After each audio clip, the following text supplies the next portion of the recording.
नमस्कार दोस्तों, Abies world पहुंच गया है कोटा शहर। कोटा शहर के नाम सुनते ही आपके जहन पे सिर्फ एक ही शब्द आता है और वो है इट्स एन एजुकेशनल हब। किसी भी बच्चे को अगर आईआईटी करना है या नीट के एग्ज़ाम्स को क्रैक करना है तो वो कोटा शहर का सपना देखता है। और उसमें से जो सबसे बेहतरीन जो इंस्टीट्यूट है वो है एलन। आज किसी पहचान का मोहताज नहीं है दोस्तों। एलन तक तो सभी आ जाते हैं, लेकिन उसके बाद जो सबसे बड़ी चीज़ है कि बच्चे को यहाँ रहना है। तो रहने के लिए आप अपने लिए सबसे बेस्ट जो हॉस्टल ढूंढते हैं वो क्या है, कहाँ है और कैसे आपको यहाँ पे सबसे बेस्ट हॉस्टल मिलेगा। चलिए आज हम उसी पर चर्चा करते हैं। जब मैंने एलन के इंस्टीट्यूट में पता किया और भी लोगों से जानकारी लिया तो मुझे मालूम चला कि यहाँ के जो सबसे उत्तीर्ण श्रेणी का हॉस्टल है वो है इनका राधा रेसिडेंसी, जो कोहिनूर हॉस्टल के नाम से भी फेमस है।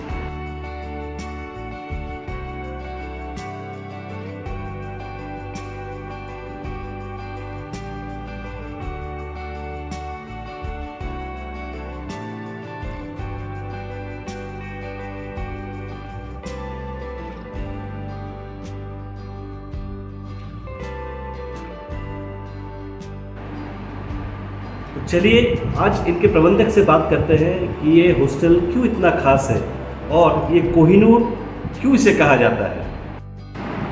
हमारे साथ अभी अंकित जी है और लोकेश जी है। अंकित जी और लोकेश जी नमस्कार। नमस्कार सर। और वेलकम टू एबीज वर्ल्ड। बिल्कुल सर। हमने यहाँ के जब हॉस्टल के बारे में जानकारी लिया तो आप ही के हॉस्टल के बारे में जो राधा रेसिडेंसी है इसी के बारे में काफ़ी कुछ हमें पता चला। तो सबसे पहले अगर आप हमें बताएंगे कि ये राधा रेसिडेंसी क्या खास है, क्यों खास है, और थोड़ा सा अपने हॉस्टल के बारे में बताएंगे तो मुझे अच्छा लगेगा। सर, जब एलन की यहाँ पे इस लैंडमार्क सिटी के अंदर एक बिल्डिंग थी, सम्यक बिल्डिंग, जब से ये राधा रेजिडेंसी हॉस्टल है। और यहाँ से लगभग 5 सालों में 500 या 600 बच्चे सिर्फ हमारे हॉस्टलों से पढ़कर निकले हुए हैं, जो ज़्यादातर इंडिया के सभी बड़े मेडिकल कॉलेजों में है। जैसे आपका दिल्ली एम्स हो गया, मौलाना आज़ाद हो गया, AFMC पुणे हो गया और आपका जिपमर हो गया। इन सभी बड़े मेडिकल कॉलेजों में यहाँ से पढ़े हुए बच्चे हैं। इसके अलावा इस राधा रेजिडेंसी में सर और भी बच्चे आते हैं नीट क्रैक करने के लिए। ये स्टार हॉस्टल्स ग्रुप का एक हॉस्टल है Radha residency. Star hostels group में 5 हॉस्टल आते हैं, Radha residency first, Radha residency second, Sridhar, Shri Sharanam first and Shri Sharanam second. Radha residency first and second boys के लिए है, बाकी श्रीधर, श्री शरणम रेजिडेंसी सेकंड ये अपने गर्ल्स हॉस्टल है। ये एलन के ही हॉस्टल है सर, इसलिए इनको कोहिनूर हॉस्टल भी कहते हैं। कोहिनूर हॉस्टल का मतलब होता है एलन के जो SRG बच्चे रहते हैं, स्टार रैंकिंग ग्रुप के, वो बच्चे यहाँ पे रहते हैं। उनका एक 4था फ्लोर अलग से होता है, जिससे यहाँ का इन्वायरमेंट काफ़ी पॉजिटिव होता है। उनको स्कॉलरशिप भी एलन से प्रोवाइड की जाती है और दूसरे बच्चों को भी कोई प्रॉब्लम नहीं होती। जो भी डाउट्स वगैरह होते हैं वो दूसरे बच्चे भी उनसे क्लियर कर लेते हैं। जो फूडिंग क्वालिटी है ना प्रॉपर, उसको ऑब्जर्व किया जाता है। एलन की 4 मील्स फूडिंग मिलती है, ब्रेकफास्ट, लंच, स्नैक्स और डिनर। 7 डेज अलग अलग मीनू होता है, वीक्स में 2 टाइम्स स्पेशल होता है। मेन जो होता है सर वो बच्चों का फूड ही होता है। अगर बच्चे का फूड हाइजीन नहीं होगा ना तो बच्चा सर बीमार रहेगा। बाकी इस लैंडमार्क में और सारे हॉस्टल हैं जो प्रॉपर मेंटेन नहीं रहते हैं, इसलिए बच्चा राधा रेजिडेंसी ज़्यादा प्रेफर करता है। उसके सिक्योरिटी पर्पज़ के लिए बायोमेट्रिक पंचिंग मशीन है। बच्चा जब भी अंदर बाहर करेगा प्रॉपर उसका मैसेज पेरेंट्स के पास जाएगा। बच्चा दिन में जितनी भी बार अंदर बाहर आएगा उतनी बार वो मैसेज पेरेंट्स के पास जाएगा। फिर रात में एक 10 बजे फिजिकल अटेंडेंस होती है, जो प्रॉपर एक बच्चों का गेट ओपन करवा के लिया जाता है। बच्चे को किसी प्रकार का कोई प्रॉब्लम तो नहीं है, बच्चा स्वस्थ है, बच्चे को किसी तरह की कोई तकलीफ तो नहीं है, ये सारी चीज़ें मॉनिटरिंग की जाती हैं। लोकेश जी, आप ज़रा बताएंगे कि यहाँ के जो बच्चे जो बाहर से आएंगे उनको एक जिज्ञासा रहती है कि क्योंकि अलग अलग हॉस्टल्स में अलग अलग रेट्स रहते हैं, फैसिलिटीज़ रहते हैं, तो आप क्या आपके जो बजट्स है, रूम्स के बजट्स क्या रहते हैं और क्या फैसिलिटी आप देते हैं, ये थोड़ा सा अगर हमारे दर्शकों को बताएंगे तो उनको थोड़ा सा जानने में आसानी होगा। और क्यों डिफरेंट है और हॉस्टल से हमारा जो ये राधा रेसिडेंसी है, क्यों डिफरेंट है, थोड़ा सा अगर आप ब्रीफिंग करेंगे तो अच्छा लगेगा। सर बेसिकली हमारे यहाँ पे नॉन बालकनी और बालकनी इस टाइप के रूम्स हैं। इसमें रेंट का थोड़ा वेरिएशन इस तरीके से आता है कि 14 से रेंट स्टार्ट है जो कि 20 तक जाता है। अब वो डबल साइज़ में है, सिंगल साइज़ में, इस तरीके से रूम की साइज़ के ऊपर डिपेंड करता है। सबसे मेजरली जो हमारा फोकस रहता है वो बच्चे के फूडिंग के ऊपर और उसका सेफ्टी सिक्योरिटी का बहुत ज़्यादा ध्यान रखा जाता है कि अगर उसे किसी प्रकार की प्रॉब्लम है या कुछ है तो हम डेली टच करते हैं उन्हें। अगर उन्हें कुछ मेडिसिन से रिलेटेड प्रॉब्लम आ रही है या कुछ उन्हें बाहर से कुछ सामान चाहिए तो हमारा रेगुलर उनसे टच रहता है। और बच्चों को ये भी बिल्कुल इंडिपेंडेंट होकर बोला जाता है कि आपको कहीं भी किसी भी तरीके की आपको कोई प्रॉब्लम है, पेरेंट्स से पहले आप हमें बोलिए, क्योंकि वो परेशान होंगे उनसे पहले हम उस प्रॉब्लम को सॉर्ट आउट कर चुके होंगे। तो ये हमारा बेसिकली सबसे ज़्यादा कोशिश ये रहता है। और ये एलन से एसोसिएटेड है तो इसका हम थोड़ा सा उसकी इमेज का, हर चीज़ का, हमारे स्टाफ का बिहेवियर, हर चीज़ का हम बहुत स्पेशली ध्यान रखते हैं। और ऑनर की तरफ से भी उनकी पर्सनल विजिट होती है, रेगुलर बेसिस पे वो चेक करते हैं फूडिंग की क्वालिटी। एलन की टीम तो आती है पर उससे पहले हमारा भी एक फर्स्ट जो चेकअप होता है वो हम हमारा पूरा कंप्लीट करते हैं। कई सर्टिफिकेट्स हमें दिख रहा है, मैं दर्शकों को थोड़ा दिखा देना चाहता हूँ। देखेंगे यहाँ पे सर्टिफिकेट्स है जो उनको स्टार होटल्स का कैटेगरी मिला है। तो ज़रा आप हमें बताइए कि ये सर्टिफिकेट किस लिए आपको मिला है और क्या बेस था आपका सर्टिफिकेट? ये ISO 9001 सर्टिफिकेट है जो कि एक फूडिंग की क्वालिटी और बच्चों की स्टेप बाय स्टेप, जिसको हम बोलते हैं कि बच्चा रह रहा है तो उसका रूम की वो हर चीज़ देखना, उसका एनवायरनमेंट किस तरीके का, उसका साफ़ सुथरा रूम है कि नहीं है, फूड वो अच्छी क्वालिटी का खा रहा है कि नहीं खा रहा है, कार्ड और उनकी सेफ्टी पॉइंट से वो जा रहे हैं तो वापस उन्हें टच कर रहे हैं कि नहीं कर रहे हैं, इन सब चीज़ों को ध्यान में रखते हुए एक क्वालिटी को लेके हमने ISO सर्टिफाइड इसे करवाया। देखिए, बाहर से जब बच्चे आते हैं उनके पेरेंट्स के मन में डर रहता है कि बच्चा कहीं बहक ना जाए, सपोज अंदर में कोई कुछ सिगरेट्स ना चले या मतलब कुछ भी तरीके के, जो हर पेरेंट्स एक डर रहता है। क्या इस टाइप के पाबंदी है इस हॉस्टल में? और सपोज अगर किस टाइप की पाबंदी आपने रखी है कि बच्चे तक ये चीज़ नहीं पहुँचे और हॉस्टल के रूम तक ये नहीं पहुँचे? पाबंदियों को लेके जब क्या होता है, स्टार्टिंग में जब पेरेंट्स के साथ में बच्चा आता है तो हम उन्हें ये चीज़ बताते हैं कि आपका जो सिक्योरिटी अमाउंट डिपॉजिट है और इसमें अगर किसी भी तरीके की गलत एक्टिविटी बच्चे द्वारा अगर यहाँ की गई तो हम यहाँ से तुरंत नेक्स्ट डे ही उसे इन्वेस्टिगेट यहाँ से कर देंगे।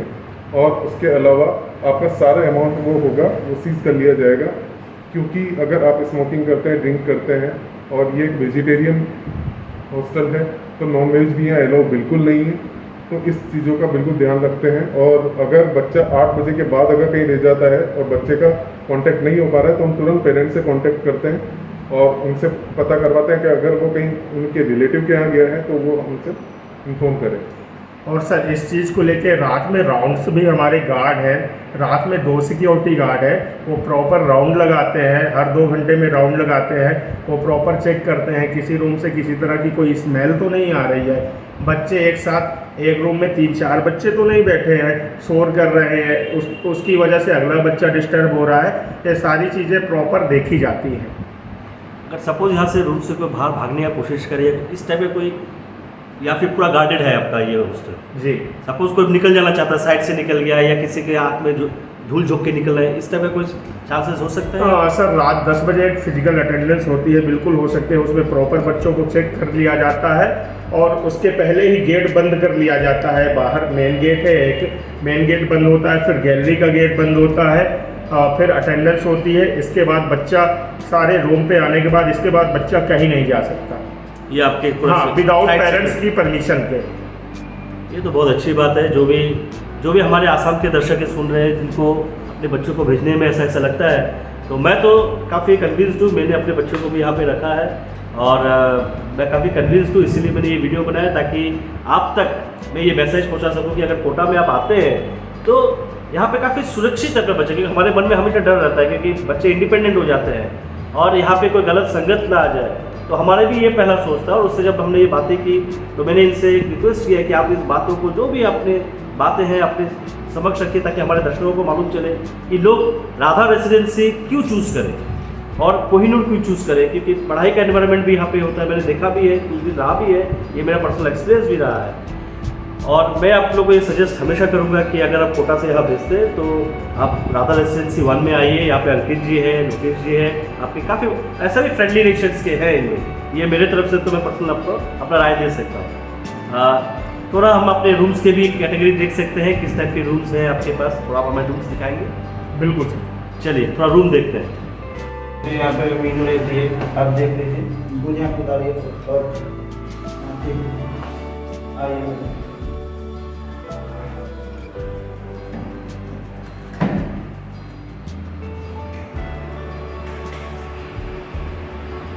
यहाँ पे यहाँ पे सारा चीज़ लग जाता है। ये प्रिंटिंग मशीन है यहाँ की, ये आपकी कोडिंग यहाँ पे लग जाएगा। यहाँ पे सेल्फ सर्विस रहती है, सारा चीज़ लिमिटेड रहता है, स्वयं अपना बच्चा अपना स्वयं ट्रेनिंग करता है। सारा चीज़ यहाँ पे जो भी बन गया यहीं पे बनता है, कुछ भी बाहर से बन के नहीं आता है। सारे चीज़ जो भी कोडिंग होगा आपको अंदर ही बनेगा, कुछ भी बाहर से बन के नहीं आता है। आप सारी चीज़ यहाँ पे जो भी आपको बोर्ड कुछ भी है, जैसे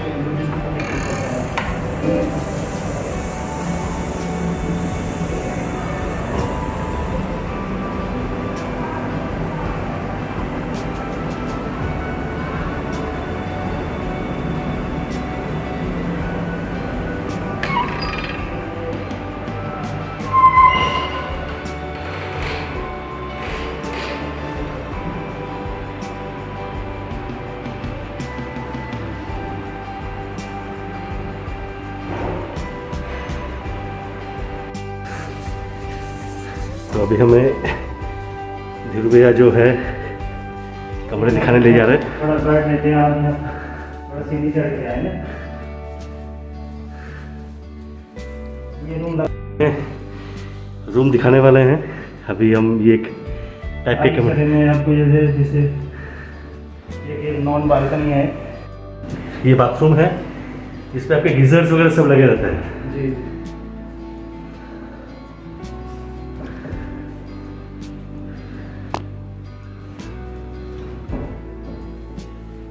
और ये बिस्तर रहने के लिए,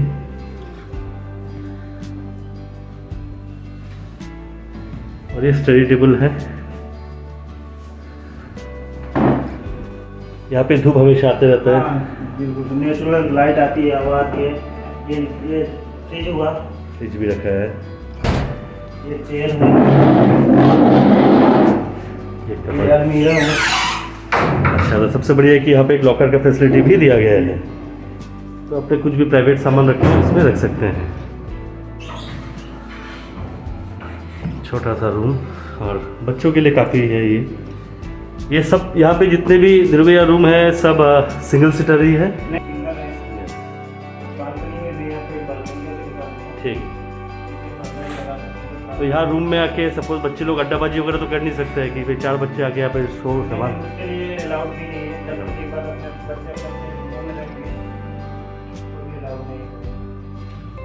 अब एक बालकनी वाला रूम देख रहे हैं।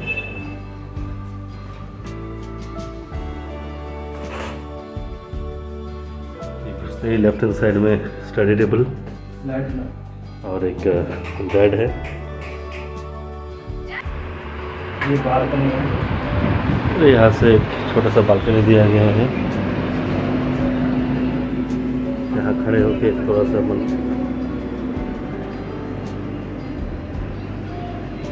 ये भी एक अच्छा व्यू पॉइंट है जहाँ बच्चे अगर थोड़ा सा अपना मन बहलाना चाहता है तो आके थोड़ा देर बालकनी में आ गया, फिर अपना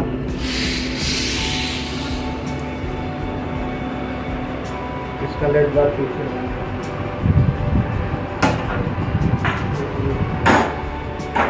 इस हिसाब से फिर गीजर वगैरह सब फैसिलिटीज़ में भी है। लगभग फैसिलिटीज सब आपका सेम ही रहता है, सिर्फ रूम के साइजेस जो है वो थोड़ा बड़ा रहता है।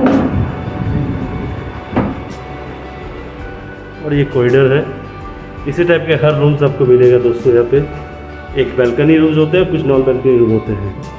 यहाँ से भी आप जा सकते हैं, यहाँ से भी आप जा सकते हैं। और सभी रूम, और सबसे खास बात है दोस्तों इस हॉस्टल की साफ़ सफाई। देखिए हर जगह पे इतना साफ़ सफाई है, ये इस हॉस्टल की खासियत है। और ऊपर तक आने के लिए लिफ्ट की व्यवस्था रखी गई है, सीढ़ियों की व्यवस्था है। आप जैसा जाना चाहते हैं आ सकते हैं। यहाँ पे मैस हमने देख लिया है। तो आपने देखा एलन हॉस्टल, जो काफ़ी बड़ा है, बेहतर है। और आपको अगर अपने लिए सबसे बेस्ट चुनना है, बेस्ट हॉस्टल आपको अगर चुनना है, तो मैं आपको सजेस्ट करूँगा कि आप आइए एलन के जो राधा रेजिडेंसी है, जिसे कोटा फैसिलिटी, जो कोहिनूर फैसिलिटीज़ कहा जाता है, जहाँ बेस्ट स्टूडेंट्स को रखे भी जाते हैं। आइए और अपने बच्चों को एक अच्छा जगह दीजिए। मैं करता हूँ अलविदा और मिलेंगे कहीं नेक्स्ट एपिसोड में। Bye bye.